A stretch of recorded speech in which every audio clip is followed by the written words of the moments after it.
Mengapa Amerika Serikat menghancurkan pelabuhan bahan bakar penting di Yaman, padahal ribuan warga sipil bergantung padanya untuk bertahan hidup? Di tengah malam, rudal presisi menghantam Ras Isa, pusat energi vital Yaman. Apakah ini sebuah serangan, hukuman strategis, atau hukuman terselubung yang dapat memicu konflik di seluruh Teluk Aden? Motif sebenarnya masih belum jelas. Namun, kenyataan di lapangan menimbulkan pertanyaan tentang apakah Amerika Serikat telah bertindak terlalu jauh. Gambar-gambar dari lokasi kejadian menunjukkan kerusakan yang parah, tangki bahan bakar hancur, bangunan-bangunan menjadi kawah yang terbakar, dan air pasang gelap mendekati Laut Merah, mengindikasikan potensi tumpahan minyak. Operasi pertama dilakukan pada tanggal 16 Maret. Langit Yaman kembali terbakar. Beberapa jam setelah serangan Houthi yang menghancurkan, Amerika Serikat meluncurkan respons. Kali ini, bukan sekadar peringatan, melainkan demonstrasi kekuatan. Dari dek USS Todd dan USS Jason Dunham, dua kapal perusak Angkatan Laut AS, serangkaian rudal Tomahawk diluncurkan secara bersamaan. Tujuan pertama adalah menghancurkan basis pesisir tempat Houthi meluncurkan kapal tak berawak, drone, maritim dan udara. Instalasi ini sangat penting bagi Houthi. Tanpa itu, mereka tidak hanya kehilangan kemampuan untuk menyerang, tetapi juga kendali atas laut. Setelah tujuan ini tercapai, pada tanggal 17 April, pesawat F-18 Super Hornet dari kapal induk USS Harry S. Truman lepas landas untuk misi baru. Kali ini, mereka yakin bahwa pertahanan Houthi telah melemah akibat operasi sebelumnya. Target mereka adalah pelabuhan minyak Ras Isa di Yaman. Houthi yang didukung Iran telah menemukan cara baru untuk menyerang dengan drone maritim dan perahu kecil berisi bahan peledak dari pelabuhan minyak Ras Isa. Fasilitas energi ini merupakan yang paling penting di barat laut Yaman dan sumber utama pendapatan bahan bakar bagi Houthi. Sekilas, pelabuhan ini tampak hanya sebagai pusat logistik untuk warga sipil. Namun, intelijen satelit, intersepsi radio, dan penerbangan pengintaian mengonfirmasi bahwa sejak pelabuhan itu digunakan untuk meluncurkan serangan, Houthi menyimpan bahan peledak dan mendanai operasi perang mereka dari sana. Pelabuhan itu adalah simpul penting yang memungkinkan Houthi terus menyerang kepentingan Amerika. Oleh karena itu, pada pukul 4.15 pagi, pesawat melepaskan gelombang rudal presisi lainnya, AGM-154. Berkat jangkauannya yang lebih dari 130 km, pesawat bahkan tidak perlu mendekat. Mereka terbang pada ketinggian lebih dari 15.000 meter, di luar jangkauan senjata portabel Houthi. Baterai senjata anti pesawat telah dihancurkan, dan yang tersisa hanyalah peluncur rudal Igla, senjata anti pesawat Soviet, dan ZSU yang dipasang pada truk. Namun, karena pesawat terbang pada ketinggian tersebut, senjata-senjata ini tidak lebih dari sekadar tembakan tanpa tujuan. Operasi itu bersifat bedah. Beberapa menit kemudian, api mulai melalap cadangan bahan bakar, dan salah satu benteng logistik terakhir Houthi telah menghilang. Solusinya sederhana dan brutal. Hilangkan bahan bakar mereka, potong aliran uang, dan blokir percobaan serangan baru. Hasilnya adalah kemenangan taktis, tetapi dengan harga yang belum pasti. Meskipun tidak ada perlawanan, pukulan ini akan memiliki konsekuensi di masa mendatang. Kurang dari 24 jam kemudian, tepat saat fajar, mesin F-35C dari Skuadron Ksatria Hitam meraung di atas dek kapal induk USS Harry S. Truman. Dalam formasi rapat, mereka menuju ke pedalaman Yaman. Target mereka, dua depot senjata tersembunyi di kegubernuran Marib. Terbang dengan kecepatan supersonik, pertahanan Houthi tetap diam. Tidak ada radar yang dinyalakan, tidak ada rudal yang diluncurkan, dan dalam sekejap, F-35 menjatuhkan muatannya. Amunisi dipandu laser dengan kemampuan penghancuran presisi. Ledakan yang terjadi selanjutnya tidak hanya menghapus kedua depo tersebut dari peta, tetapi juga mengonfirmasi sesuatu yang lebih mengkhawatirkan. Houthi tidak hanya telah dipukuli, tetapi juga ditinggalkan benar-benar tidak berdaya atau begitulah yang mereka yakini. Namun, saat kru USS Truman baru saja mulai makan siang, peringatan melintas di seluruh pusat komando USS Ginsburg. Operator radar mendongak dari konsol mereka dan melihat gelombang kontak udara lebih banyak dari biasanya. Kali ini, Houthi tidak akan mengukur kekuatan mereka. Mereka telah meluncurkan sepasang rudal C-802, dan hari ini mereka memutuskan untuk mengosongkan seluruh persenjataan mereka dalam satu serangan. Serangan besar-besaran ini berfokus pada satu tujuan, Ginsburg. Itu adalah pertaruhan yang putus asa. Jika berhasil menembus pertahanan fregat tunggal, mungkin saja bisa menembus perisai dan mencapai kapal induk, tetapi mereka tidak memiliki orang yang kompeten di belakang tombol. Petugas dari aksi taktis Ginsburg melihat ke layar radar. Radar memantau hingga 200 ancaman secara bersamaan, tetapi hanya dapat secara aktif menargetkan antara 12 dan 18 target sekaligus. Dengan lebih dari selusin rudal yang datang, bukan hanya risiko ada yang lolos, tetapi drone kamuflase yang lebih lambat juga dapat menyelinap masuk di tengah kekacauan dan menyerang setelah dampak awal. Mereka tidak hanya menghadapi masalah perhitungan, tetapi juga seorang komandan yang berani. Kapten Ginsburg, menghadapi hujan api dalam hitungan detik, membuat keputusan yang bertentangan dengan semua aturan manual, tetapi berpotensi menyelamatkan nyawa. Biasanya, doktrin Angkatan Laut menyerukan peluncuran 2 rudal untuk setiap ancaman, satu untuk menghancurkan, yang lain sebagai cadangan. Tetapi kali ini, mereka tidak mampu melakukan kemewahan itu. Dengan lebih dari selusin rudal musuh yang mendekat dan persediaan SM-2 yang terbatas, Kapten memilih presisi dan efisiensi. Satu per target, tidak lebih. Perintahnya dengan tegas. Dia tahu bahwa dengan tingkat efektivitas mendekati 90%, hanya cukup 1 dari 10.000 pecahan logam SM-2 untuk mengenai hulu ledak musuh dan menetralisirnya. Dia percaya pada krunya dan perhitungan mereka. Satu persatu, titik merah menghilang dari radar. Rudal musuh dinetralkan sebelum mencapai laut. Hanya 2 target aktif yang tersisa. Saat itulah Kapten kembali melanggar protokol, atau lebih tepatnya, mencoba menembak mereka pada jarak 80 km, jarak di mana ada ruang untuk meluncurkan salvo lain jika gagal. Dia menunggu, menahan napas. Sistem CIWS, Close-in Weapon System, CIWS, meskipun memiliki 10.000 peluru yang siap digunakan, diperuntukkan bagi drone dan meriam Angkatan Laut 5 inci, meskipun menakutkan, sama sekali tidak berguna melawan rudal supersonik. Para operator radar mengamati bagaimana 2 rudal musuh terakhir semakin mendekat, detik demi detik, kilometer demi kilometer. 40 kilometer, belum. 25 kilometer, belum. Jantungnya berdebar kencang. Kapten Ginsburg sedang mempersiapkan diri untuk duel jarak dekat. 12 kilometer, hampir pada jarak keamanan minimum, Kapten memberi perintah, Rim 162, tembak. Setiap rudal memiliki berat total sekitar 281 kg, dengan hanya 39 kg hulu ledak fragmentasi eksplosif, jauh lebih ringan dibandingkan dengan rudal SM-2 atau SM-6. Jadi, apa keunggulan rudal sekecil itu?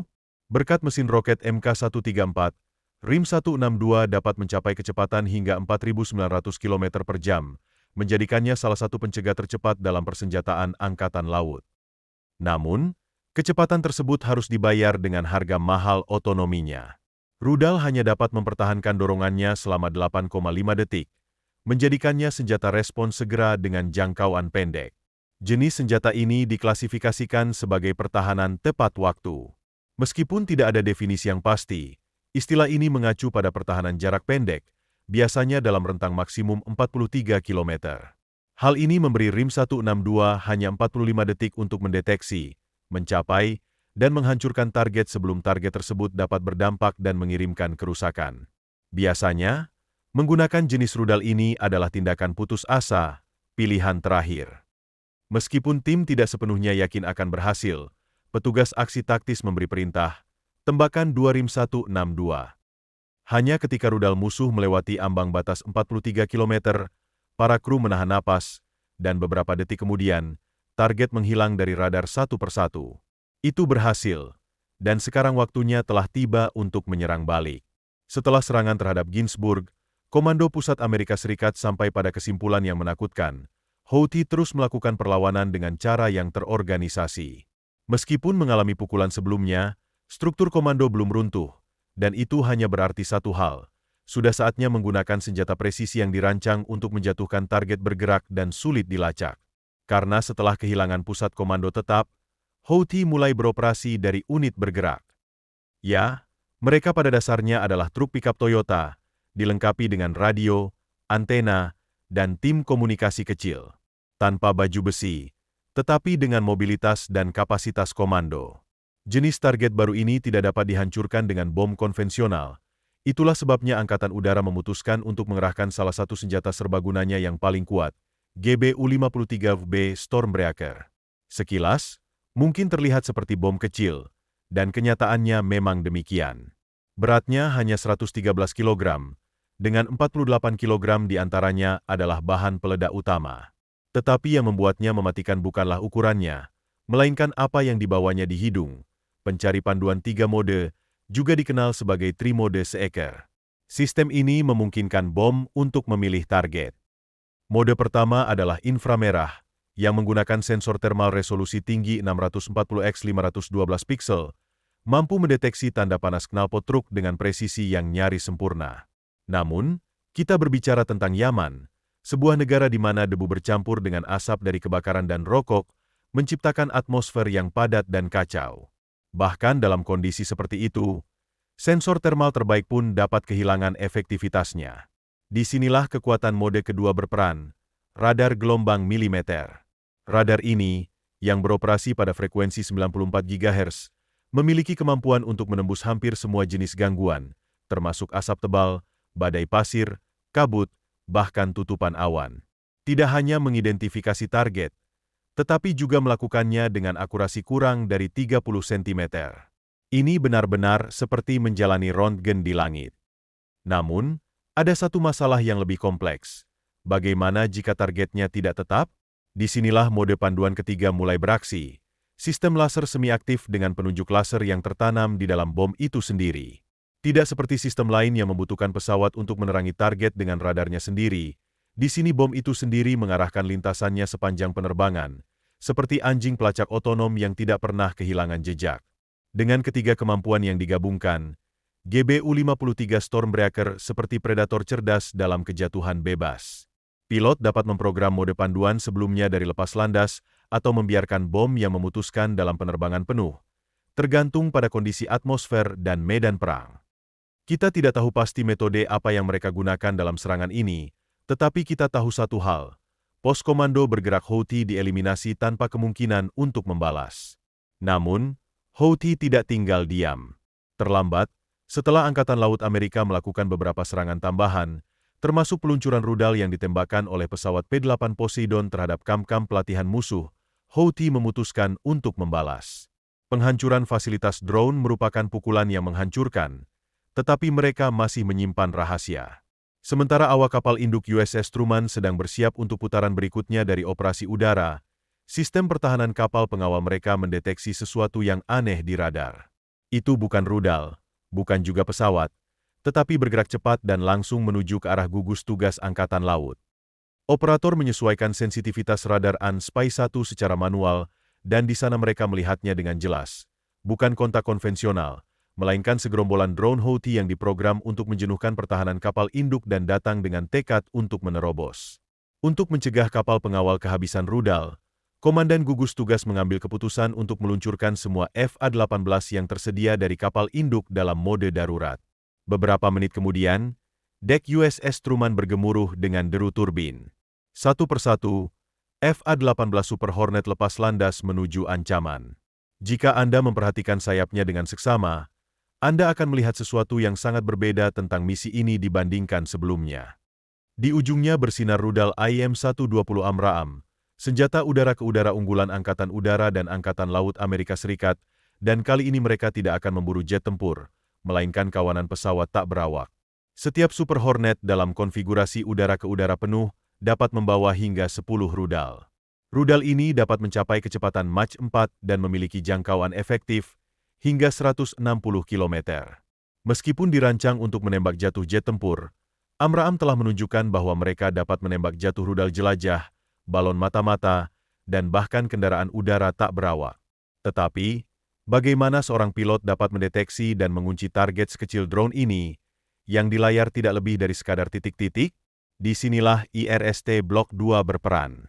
Sistem pencarian dan pelacakan inframerah, Infrared Search and Track, sensor inframerah pasif jarak jauh yang dipasang di tangki bahan bakar yang dimodifikasi di bawah badan pesawat. Sistem ini sangat kuat sehingga dapat mendeteksi rudal balistik pada jarak 220 km, rudal jelajah pada jarak 92 km, dan drone seukuran manusia hingga 148 km. Setiap unit dapat melacak hingga 2 target sekaligus dengan kemampuan panduan tembakan. Dengan lebih dari selusin pesawat di udara, kelompok udara Truman memiliki lebih dari cukup untuk menghadapi penyergapan ini. Selama 7 jam berikutnya, para pilot Amerika menangkis gelombang demi gelombang drone dengan presisi bedah. Meskipun jumlah pastinya tidak pernah terungkap, perkiraan yang terkonfirmasi berjumlah beberapa lusin. Saat malam tiba dengan ancaman yang akhirnya dinetralkan, Komando Tinggi Amerika bingung. Bagaimana mungkin milisi dengan sumber daya yang terbatas dapat mengoordinasikan serangan udara seperti itu? Jelas ada yang mendukung mereka dari balik bayang-bayang, dan itulah sebabnya dalam beberapa hari mendatang, Amerika Serikat sedang mempersiapkan kampanye yang akan berusaha untuk menghancurkan Houthi secara pasti. Sebuah operasi yang tidak hanya bersifat militer, tetapi juga simbolis. Asap pelabuhan belum menghilang, dan sementara rudal kembali ke silo mereka dan pilot kembali ke kapal induk, satu pertanyaan masih menggantung di udara. Apakah perang benar-benar berhenti ketika Anda menghancurkan bahan bakar yang memberinya makan, ataukah Anda hanya membakarnya dengan kekuatan yang lebih besar? Terima kasih telah menonton. Jangan lupa like, komentar, subscribe, dan tekan tombol notifikasi. Sampai jumpa.